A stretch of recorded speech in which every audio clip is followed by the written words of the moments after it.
Yes, the paper is a sort of dissection of the Algerian regime. How does it work and what are the secrets behind its longevity? The Algerian regime, has been able to weather several crises. The first one in 1988, the civil war in the 90s, the 2001 riots in the region of Kabylia, and more recently the Arab uprisings. So the regime learned from its mistakes, and while it failed in 1991, 1992 to strike a balance between making limited concession and maintaining control through violence, today it succeeded in doing so. So the Algerian regime, in a way, learned what I call in the paper the art of concession without fundamental change. So the power elites have designed political and economic adjustments to preserve their own authority. What they've been doing is that they've been distributing political and economic resources at critical times in 2011, for instance, in 2012, in 2014, but they do it in a controlled manner. In a way, the more pluralistic, the more controlled. So in recent decades, the country's leader extended political rights, provided economic resources to citizens in a measured, selective way. The state created a semblance of change and pluralism so it can absorb popular discontent. But in the same time, it reinforces the government control over society and preserves the regime foundation. The regime went from being outright authoritarian to a hybrid mix of authoritarian and democratic regimes. So basically, it is a hybrid regime. What is a hybrid regime? It is a regime that is mixing between elements of authoritarianism and elements of democracy. So today in Algeria, we have political opposition, we have independent media, we have social organization, but all these do not seriously criticize or challenge the regime. So this is why the title of my paper is Limiting Change Through Change.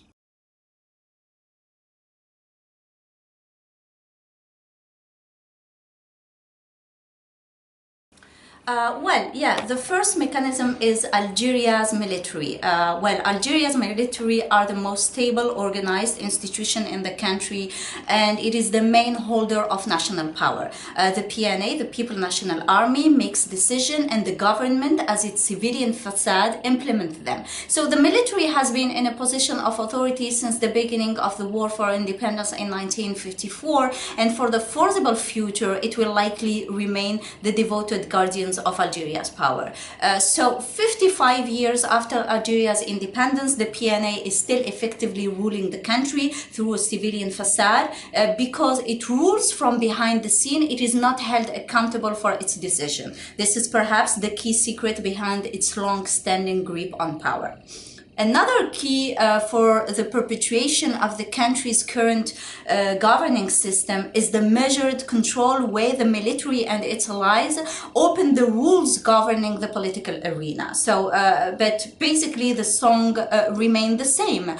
Two key political parties have been the primary forces in Algerian electoral politics, and retain a tight grip on parliament. I am talking here about the FLN and the RN. So when it comes to, Algeria's military establishment and its political allies in the FLN and the RND employ a host of tools to maintain their hold on power. This approach includes: one, using patronage and repression to fragment opposition political parties and civil society organizations; two, selectively liberalizing certain sectors of the economy to create and sustain a private sector business class with close ties to military and political elites, who can then widen the reach of their patronage, networks, and social base. Third mechanism is an overall political system predicted on systemic corruption that has enriched the regime supporter and has marginalized its detractor. So when it comes to opposition, for instance, opposition parties in Algeria have shown little inclination to promote change. Instead, they have embraced the rules of the game and replicated the same illiberal patterns that they've been decrying.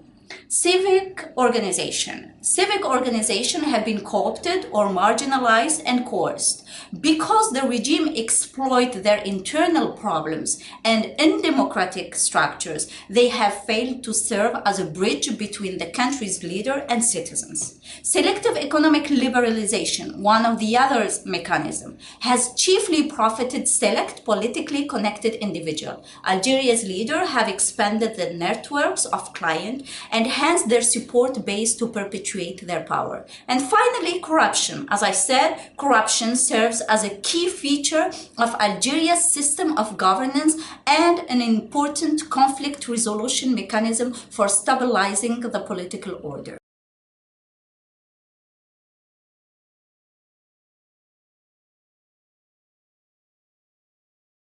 Well, social change will continuously test the Algerian regime's ability to preserve itself.